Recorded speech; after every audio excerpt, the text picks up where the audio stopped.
Hi, this is my recording on my presentation or my final paper. Not sure why I called it a presentation. I'm going to focus on global citizenship, so SDG 4 with a focus on 4.7, sustainability and global citizenship, with my subtopics which I'll show, which focus kind of on teacher education and the learning environment. I'm now just doing a comparative analysis of the United States and Brazil. I was looking at Germany as well, but I'm finding that to get data across all three countries is quite challenging. In some aspects, Brazil has the info and U.S. has the info. In other aspects, Germany has the info and Brazil has the info and not the U.S. So now I've just cut it down to 2. With that in mind, again, I'm focusing on SDG 4.7, global citizenship. I'm looking at it in terms of the 4C, which is kind of the teacher education area. And then the implementation that I picked way back when was looking at the learning environment. My 2 research questions are: how effective are teacher education programs in the U.S. and Brazil through their curricula, pedagogy, and professional development in preparing teachers to navigate ideologically diverse classrooms?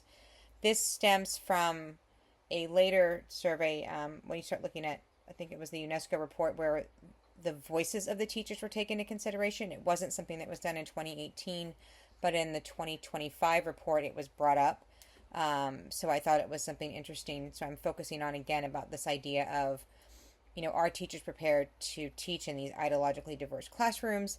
And then along that line, so maybe kind of a sub question, but my second one is, to what extent do these programs, as in teacher education programs, support teachers' agency and academic freedom when addressing politically or ideologically sensitive topics in instruction? This is such a relevant question for the United States right now. Whether you're looking at this from K-12 all the way up, as we can see, in higher education. With that in mind, if I'm picking my framework kind of for this analysis, when I looked at it using Bray and Thomas's framework, at the macro level, I'm looking at kind of the national policies on teacher certification, how they align with the SDGs, any curricular mandates. At the meso level, that's going to be really the institutional level, teacher prep programs, fieldwork structures, and school leadership. And then at the micro, we're looking at individual teachers. What is their feeling of self-efficacy and agency, instructional freedom? Again, finding the data at each one of those levels kind of varies depending upon the country. But that's kind of where I'm at right now. I'm certainly looking at things from just all teachers in general. When we talk about, we picked out that Brave framework that we had last week. I wanted to look at, regardless of geographic location, I wanted it to just be generalized. So anywhere in Brazil and anywhere in the U.S., whether it's an urban environment or whether it's a rural environment. I think that to get a better, I guess, feeling of how all teachers feel, I think we need to do it across the board when I was kind of imagining my study.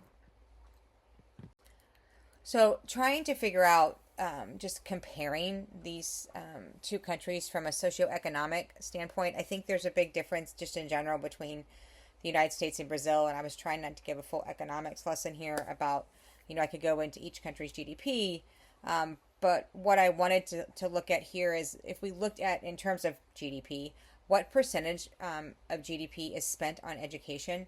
So really it's about the same, right? So in the U.S. they spend about 6.1%, and then in Brazil they spend about 6%. That does not mean that that is an equitable distribution of money spent across the education system. I think most of us know that. It is there's a very high level of inequity when it comes to distribution of funding. If we break that down more, what does that lead to in terms of what we're spending on per student? So then the way that these came from the OECD from the 2024 report is that in the primary school it's $13,000 in the United States compared to $3,700 in Brazil, so 3 times as much. Secondary, again, you're seeing over 3 times, and then when they go to tertiary, again, almost 3 times as much. So it's evident that we're spending more in the U.S. per student, but again, we have a higher GDP than Brazil. I thought that was kind of an interesting fact. So, with my question kind of being a lot about how do teachers feel? Do they feel like they have autonomy? Do they have agency? Are they supported? Are they even trained to deal with ideological differences in the classroom? So I pulled up the TALIS 2018, and I wanted to see from like the principal's perspective, does he believe that everybody's collaborative, they're all working together, or not he, they. In the US, 99.9% of principals said absolutely there is a school culture that is characterized by mutual support. Okay. In Brazil, 92.9%.